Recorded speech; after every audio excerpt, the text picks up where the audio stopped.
నమస్తే, welcome to our channel. Parakamani కేసులో కీలక పరిణామం చోటు చేసుకుందని చెప్పుకోవచ్చు. మరి ఏపీ హైకోర్టు ఈ కేసులో ఎవరి అయితే అధికారుల ప్రమేయం కానివ్వండి, పోలీసుల ప్రమేయం కానివ్వండి ఉందో వాళ్ళపైన క్రిమినల్ కేసులు పెట్టాలని చెప్పి ఆదేశాలు ఇచ్చింది. మరి తదుపరి చర్యలు ఏ విధంగా ఉండబోతున్నాయి తెలుసుకునే ప్రయత్నం చేద్దాం. దీన్ని విశ్లేషించడానికి మనతో పాటుగా ఉన్నారు ప్రముఖ ఆర్థిక, రాజకీయ, సామాజిక విశ్లేషకులు అప్పసాని రాజేష్ గారు. నమస్తే సార్. నమస్కారం. జగన్మోహన్ రెడ్డి గారు ఏదైతే చాలా చిన్న చోరీ అని చెప్పి అన్నారో ఆ కేసులో కీలక పరిణామం చోటు చేసుకుందని చెప్పుకోవచ్చు సార్. మరి ఏపీ హైకోర్టు ఆదేశాలు ఇవ్వడం, ఈ కేసులో ఎవరైతే పోలీసులు కానివ్వండి అది కానివ్వండి వాళ్ళ ప్రమేయం ఉందో వాళ్ళందరిపైన కూడా క్రిమినల్ కేసులు పెట్టాలి అని చెప్పి ఆదేశాలు ఇవ్వడం, మరి తదుపరి చర్యలు ఏ విధంగా ఉండబోతున్నాయి, ఈ కేసు ఎక్కడి వరకు కూడా దారి తీయొచ్చు అంటారు? మనకి ఒక సామెత ఉంది, రాచపీనుగా ఒంటరిగా వెళ్ళదు అంటారు.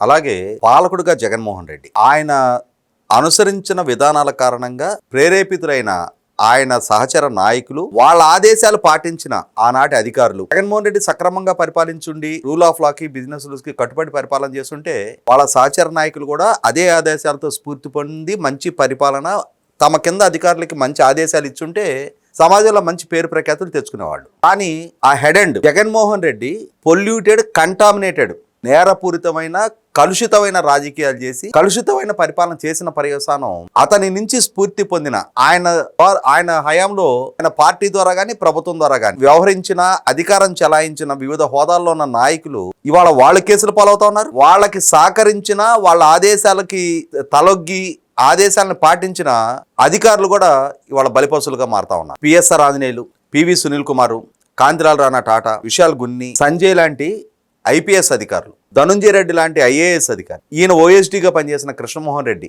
ఉన్నత విద్యావంతుడిగా ఒక కార్పొరేట్ కంపెనీలో పర్మనెంట్ డైరెక్టర్ గా ఉన్న గోవిందప్ప బాలాజీ, వీళ్ళందరూ ఇవాళ అరెస్టులై జైలుకి పాలవుతా ఉన్నారు. ఈయన ప్రభుత్వంలో మంత్రులుగా పనిచేసిన జోగి రమేష్, కాకాని గోవర్ధన్ వంటి వాళ్ళు జైలు పాలయ్యారు. త్వరలోనే ఆర్దామాంధ్ర, అట్లాగే ఈ రిషికొండలో నిధుల దుర్వినియోగం వంటి వ్యవహారాల్లో, తిరుపతి దర్శనాల అక్రమాల వ్యవహారాల్లో ఇంకా రోజా లాంటి వాళ్ళు కూడా పైప్ లైన్ లో ఉన్నారంటున్నారు. మరి ఆఖరికి బియ్యం కుంభకోణం వ్యవహారంలో పేరు నాని సతీమణితో సహా వీళ్ళందరూ మంత్రులుగా ఎలగబెట్టినాళ్లే. వీళ్ళకి సహకరించిన పాపానికి ఇందాక మనం ఐపీఎస్ అధికారుల గురించే చెప్పాం. ఇవాళ తిరుమల తిరుపతి దేవస్థానానికి లక్షలాదిగా తరలొచ్చే భక్తులు భక్తిభావంతో శ్రీవారికి సమర్పించుకునే హుండీ కానుకలని లెక్కించే పరకామణిలో ఒక వ్యక్తి దొంగతనానికి పాల్పడుతుంటే ఆ పాల్పడుతున్న దొంగతనాన్ని పట్టుకొని విజిలెన్స్ అధికారులు అతన్ని పోలీస్ స్టేషన్ కి తీసుకెళ్లి కేసు నమోదు చేస్తే అక్కడ పైనుంచి వచ్చిన ఆదేశాలకు తలొగ్గి ఆ పోలీస్ అధికారులు ఆ కేసుని నిర్వీర్యం చేసిన పర్యవసానం పెద్దజీయంగార్ మఠానికి సంబంధించిన రవికుమార్ అనే అతను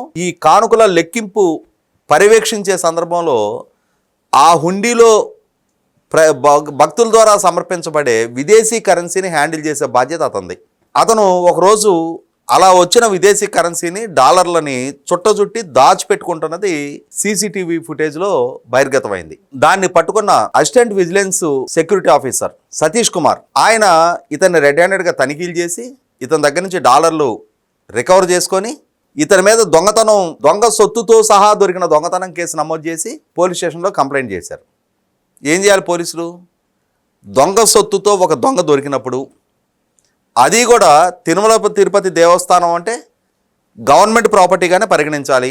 ఒకటి దైవద్రోహం, రెండు ప్రభుత్వ ఆస్తికి దొంగతనం చేయడం, మరి దొంగ సొత్తుతో దొరికాడు. ఆ విధమైన సెక్షన్లు నమోదు చేయాల్సిన దగ్గర అతనికి స్టేషన్ బెయిల్ ఇచ్చే సెక్షన్ నమోదు చేసి 41 నోటీస్ ఇచ్చి అత్తగారింటికి పంపించే కొత్తల్లులాగా పంపించారు. దొంగ సొత్తుతో దొరికిన ఒక దొంగని తర్వాత నిర్ధారణ చేసుకుంటే అతను ఈ రోజు దొంగతనం చేయటంలా గత 30 సంవత్సరాలుగా ఈ దొంగతనానికి పాల్పడుతూ వందలాది కోట్ల ఆస్తులు సంపాదించుకున్నాడని చెప్పని నాటి పెద్దలకు తెలిసింది. ఇంకా అక్కడి నుంచి పంచాయతీలు మొదలుపెట్టారు.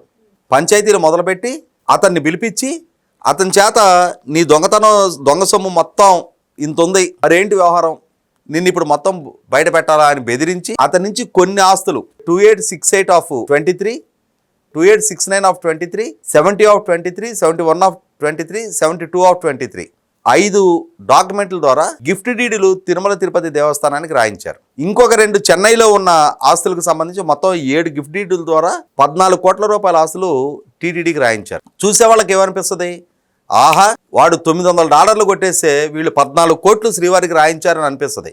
కానీ ఇక్కడ అసలు మతలబు ఉంది. శ్రీవారికి ప్రసాదం పెట్టారు, వీళ్ళు ఫుల్ మీల్స్ వాళ్ళు తిన్నారు. కొన్ని ఆస్తులు శ్రీవారికి రాయించి అతని దగ్గర ఉన్న 100 కోట్ల రూపాయల ఆస్తుల్ని నాడు పెద్దలుగా ఉన్నతాధికారులుగా పాలక మండలిలో పెద్దలుగా ఉన్న వ్యక్తులు కొట్టేశారు అనేది అసలు ఆరోపణ. ఈ ఆరోపణల మీద పబ్లిక్ ఇంట్రెస్ట్ లిటిగేషన్ ఫైల్ అయింది. అంటే ఇది ఇక్కడితోటి మొగల. ఈ ఆస్తులు బదలాయింపు జరిగిన తర్వాత ఒక దొంగతనం కేసుని ఫిర్యాదుదారుడి చేత రాజీ ప్రతిపాదన పెట్టించి లోక్ అదాలత్లో రాజీ చేసుకున్నారు. ఇప్పుడు నేను గ్రామీణ ప్రాంతాల నుంచి వచ్చా, చాలా కేసులు ఉండేవి, చాలా మందికి సంబంధించిన కేసుల మీద మేము కోర్టులకు వెళ్తుండే వాళ్ళం. నాకు కొంచెం ప్రొసీడింగ్స్ పట్ల అవగాహన ఉంది. లోక్ అదాలత్లో మ్యూచువల్లీ అంటే ఇద్దరు అంగీకారంతో దాఖలు చేసుకున్న విడాకులు, అలాగే ఏదైనా భూమి తగాదాలు లాంటివి ఉంటే వాళ్ళిద్దరూ రాజీ పడితే ఆ పరిష్కార పత్రాలు, డబ్బులు ఇచ్చి పుచ్చుకున్న వివాదాలు ఏదైనా ఉంటే నోటు రాయించుకొని డబ్బులు ఇవ్వకుండా ఉంటే తర్వాత అతను ఇస్తానని ముందుకు వస్తే ఆ రాజీ ప్రతిపాదన లాంటి లోక్ అదాలత్లో పరిష్కరిస్తారు. అంతేగాని దొంగతనం చేసి దొంగ సొత్తుతో దొరికిన వ్యక్తిని దొంగతనం కేసులు లోక్ అదాలత్లో రాజీ జరగవు. అది కూడా ఒక ప్రభుత్వ అధికారి, ఏవిఎస్ఓ స్థాయి అధికారి, ఆ ఫిర్యాదుదారుడు ముద్దాయి, వాళ్ళిద్దరు రాజీ పట్టం ఎక్కడ జరగదు. కానీ అక్కడ పోలీసు అధికారులు ఆ రాజీ ప్రతిపాదన ఆమోదించారు.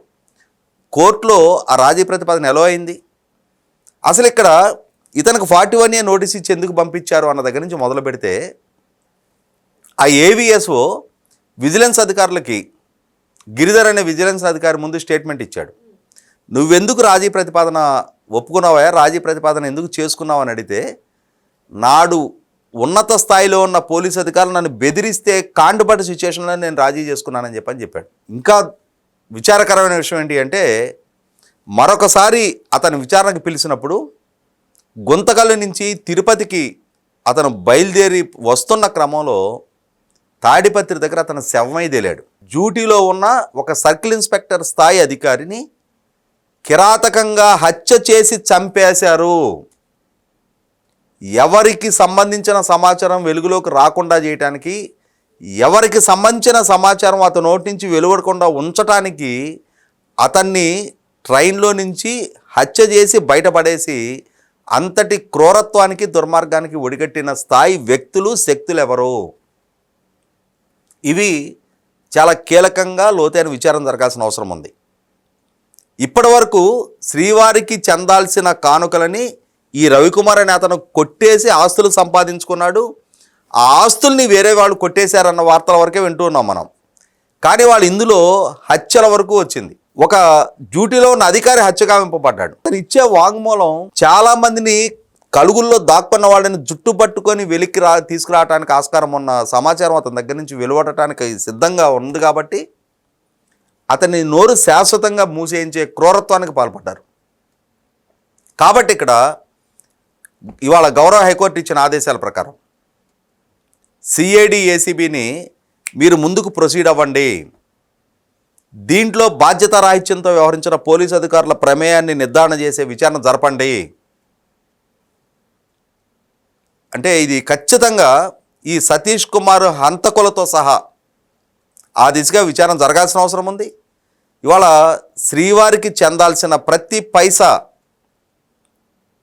శ్రీవారికి మాత్రమే చెందాల్సి ఉండగా మధ్యలో కొందరు వ్యక్తులు తమకి అధికారం ఉంది, హోదాలు ఉన్నాయని చెప్పని వాటిని అడ్డుపెట్టి ఏవిఎస్ఓ ద్వారా రాజీ ప్రతిపాదన చేయించి ఈ రవికుమార్ దగ్గర నుంచి రవికుమార్ కుటుంబానికి ఏ ఆస్తులు ఉన్నాయి, వాటిని ఎవరెవరికి రిజిస్టర్ చేశారనేది కూడా ఆల్రెడీ ఏసీబీ, సిఐడి ఒక సీల్డ్ కవర్ రిపోర్ట్ ద్వారా హైకోర్టుకి సబ్మిట్ చేసి ఉన్నారు. కాబట్టి వాళ్ళ పూర్తి సమాచారం ఇవాళ హైకోర్టు దగ్గర స్పష్టంగా ఉంది. ఈ రోజు రేపట్లో ఆ సమాచారం కూడా వెలుగులోకి వస్తుంది. ఎవరెవరు ఈ ఆస్తులు కొట్టేసిన వ్యక్తులు ఉన్నారు, ఎవరెవరు ఈ కొట్టేసిన వ్యక్తులే ఇవాళ ఈ సతీష్ కుమార్ హత్యకి కూడా పాల్పడ్డ వ్యక్తులుగా నిర్ధారణ చేయొచ్చు. వాళ్ళకి సంబంధించిన సమాచారం వెలుగులోకి రాకుండా ఉండటం కోసం. అంటే మనమేదో సూర్యుడికి అరిచేతిని అడ్డం పెడదాం, అరిచేతిని అడ్డం పెట్టి సూర్యోదయాన్ని మనం అడ్డుకుంటామని చెప్పనే ఇటువంటి క్రూరత్వానికి పాల్పడే ఏ స్థాయి వ్యక్తులైనా సరే ఖచ్చితంగా చట్టం ముందు, సమాజం ముందు వాళ్ళ దోషిత్వాన్ని నిర్ధారణ చేస్తూ వెలుగులోకి తేవాల్సిందే. కాబట్టి వాళ్ళ గౌరవ హైకోర్టు ఇచ్చిన ఆదేశాలు, మనకు ఒక సామెత ఉంది, శివుడు సొమ్ము శిఖరం దాటదు అంటారు. అంటే శ్రీశైలంలో కనుక శివుడిది ఏదైనా ఒక సొమ్ము కొట్టేస్తే శ్రీశైలం నుంచి మనం దూరణాలు వచ్చేటప్పుడు శిఖరం అని ఉంటుంది, శిఖర దర్శనం అని చెప్పని అక్కడ ఒక ఆలయం ఉంటుంది.